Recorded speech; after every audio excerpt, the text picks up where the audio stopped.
Welcome back. Welcome back. This is the People's Voice.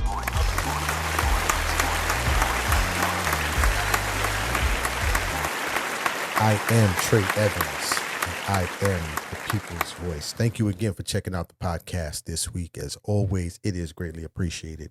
As always, we thank everyone who has taken some time to listen to the podcast today. We do understand that you could be utilizing your time to do something else. So we are appreciative that you are taking that time to spend with us. As always, if this information is valuable and you find it to be enlightening and worth sharing, we ask that you subscribe to the podcast and turn on notifications. That way you can be notified when each episode is released.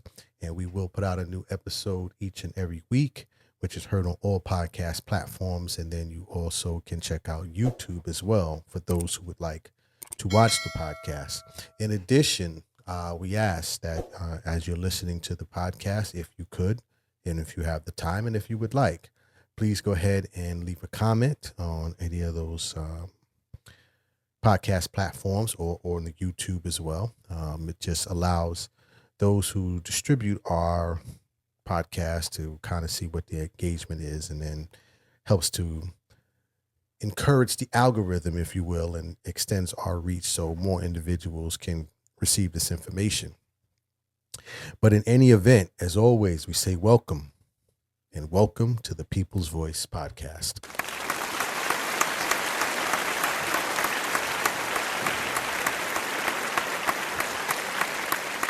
So today, I want to cover the topic of renting in the United States. And specifically, I want to talk about some of the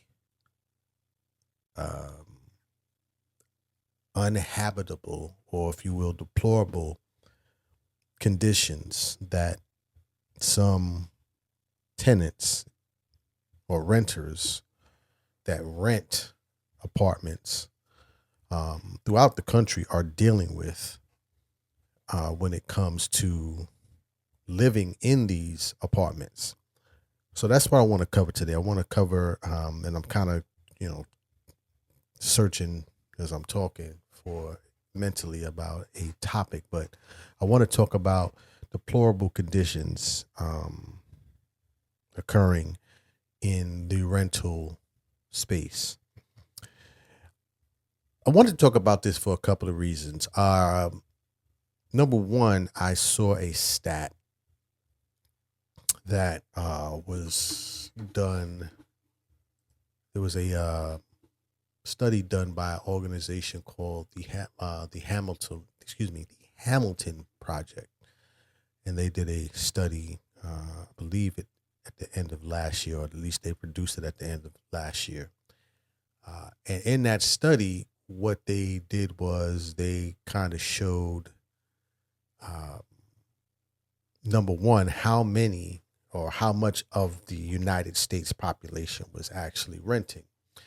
And in their discovery, or in their project that they produced, they noted that almost a third of individuals in the United States are currently renters. Matter of fact, I'm reading directly from the project. It says in the U.S., approximately 1/3 of households, which would be about 30%, 1/3 of households rent. What was interesting is that it talked about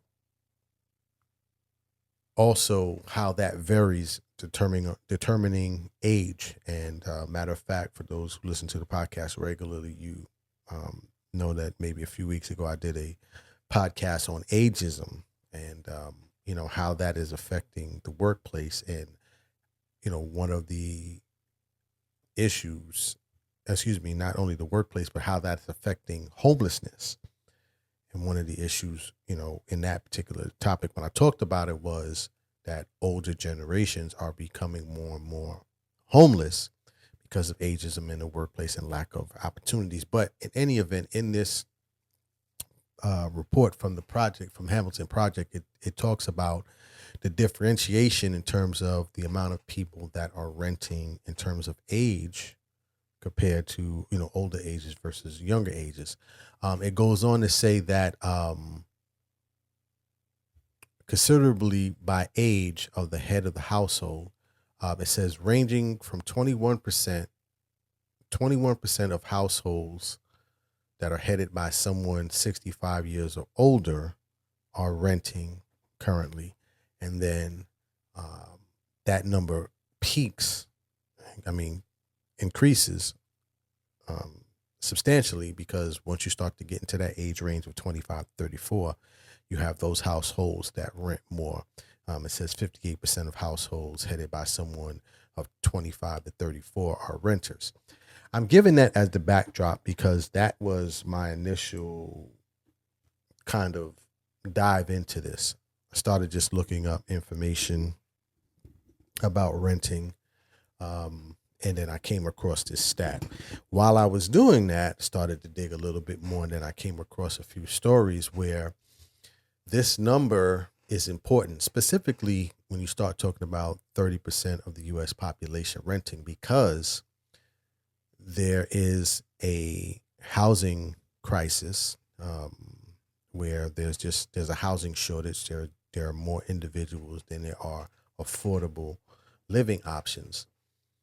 Because this number is so big in terms of the 30% of the population that is currently renting, and you combine that with the housing shortage, what you are seeing more and more are cases where there are owners, landlords, who are not maintaining these rental properties. And what's occurring is that you have an increase in the number of cases that are being filed and complaints that are being filed due to inadequate living conditions in these rental spaces.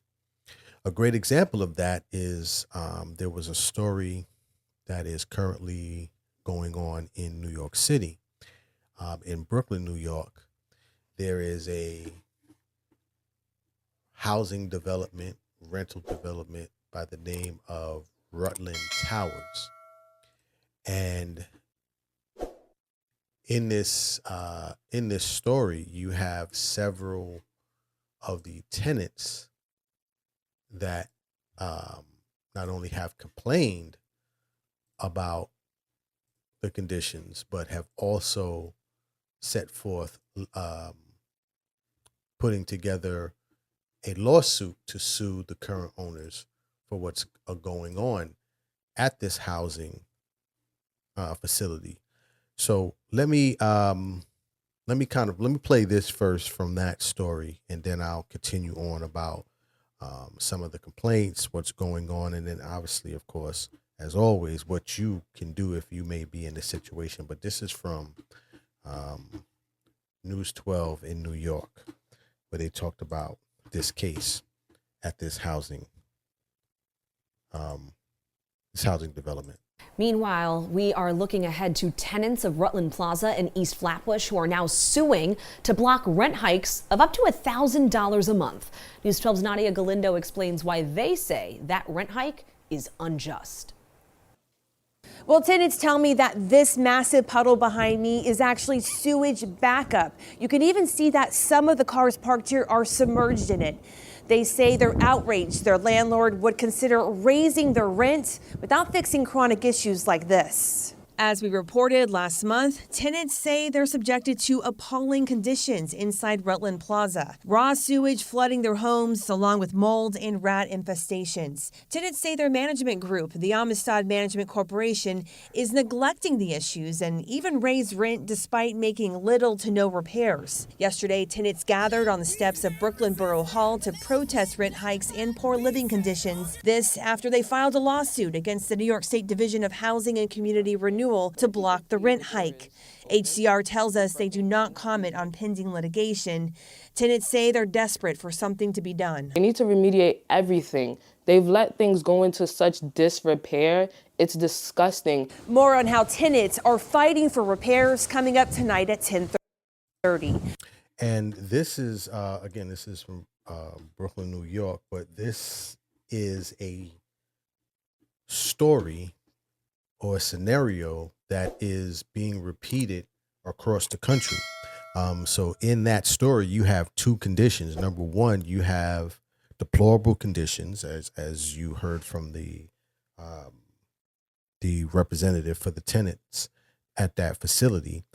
In addition, you have these rent hikes that are being put into place, and it's a supply and demand situation, and you counter that, or you combine that with the fact that these landlords or these organizations or corporations that own these housing facilities are at the same time utilizing this situation to increase rent, because oftentimes when you're dealing with, or when you have individuals who live in these conditions, the landlord or the organization knows that the likelihood of them being able to move is small. So not only will they not fix the problem, but in addition, they'll try to rent to increase the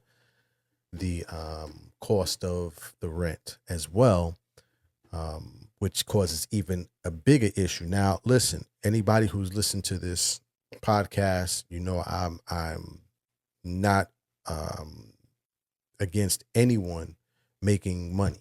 Not against it at all, right? As long as you're not hurting anyone, you're not putting anyone in poor conditions. I'm not against anyone trying to make money. But in this case, this is clearly a deplorable situation that has not gotten any better over the years. Matter of fact, I went to the what is this? This is the housing preservation and development site for New York City, because I just wanted to see, in terms of what type of violations and complaints have been placed against this particular site. And for those of you who are watching YouTube, you can see this, but and this building is so big, it literally has like I think 6, 7, maybe 8 different addresses for this one building, this Rutland Towers.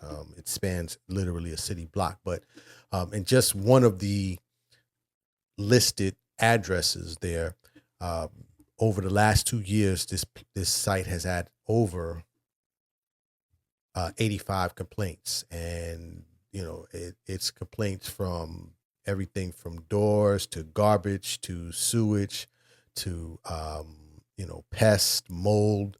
I mean, it just goes on and on and on. And in terms of the number of violations, they've had some pretty significant violations, including alarm, including infestation of mice in certain apartments. So this is well documented, and this hasn't improved. But again, this is just one case, and I'm harping on this because this is being repeated around the country.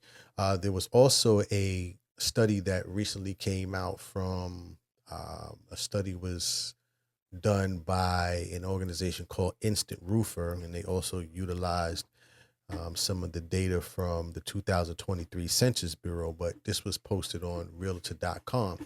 And in that, it talks about similar scenarios. It says almost 10% of renters are living in substandard conditions. And here are some of the worst offending cities. And it lists, the different cities that are dealing with this. And in number one, in terms of the cities, the first city that comes up is New York City, right? All I'm doing is presenting the facts. After that, you have Philadelphia, PA, and how they judged this was the number of rental units in inadequate conditions. You have Minneapolis, Minnesota, and then kind of rounding out the top 5, you have San Francisco and Detroit. So this is not just, an issue that is, slated just, or I should say, just attached to big cities. But this kind of goes through major cities throughout the United States. Now, I also mentioned San Francisco in that, and in San Francisco, there was a story that was just recently done as well, where they talked about a landlord, which they basically call one of the worst landlords in San Francisco, and this is a woman by the name of Sophie Lau. She and her family own, from what I understand, like 10 different buildings in San Francisco, which I think it's over 70 units. And over a span of, since 1986 to 2023, I'm reading a story here from the San Francisco Standard. It talks about that she has racked up over 100 lawsuits and over 460 complaints across their 10 properties.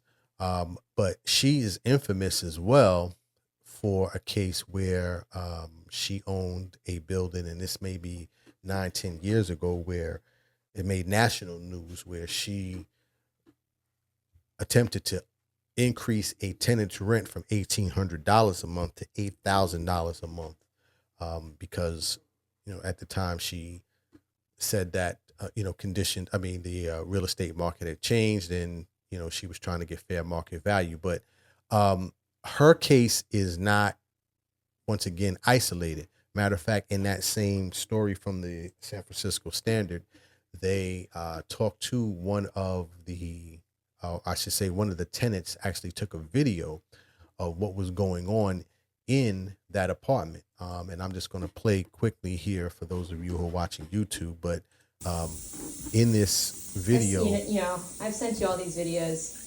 there is a tenant who's walking around with this owner of the property, Sophie Lau, and she's documenting all of the issues. But in this apartment, not only did they have this issue, but she was also dealing with water that was seeping into the apartment during rainstorms that would literally come down like Now a you river. can really hear the radiator hissing noise that I was talking about. Like a river during rainstorms. And I'm kind of playing this for those of you who are watching YouTube, but you can kind of hear this as well. This was actually the conditions in her apartment, but this is something, again, that needs to get a lot of attention, because this is ongoing, and these two cases are only the ones that are documented, but this is definitely a recurring issue that needs to have a lot of attention put towards it.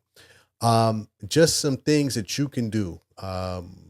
Reading here from the New York State Attorney General's site, and these recommendations can be put into place wherever you at. But some of the things that they recommend is number one, warranty of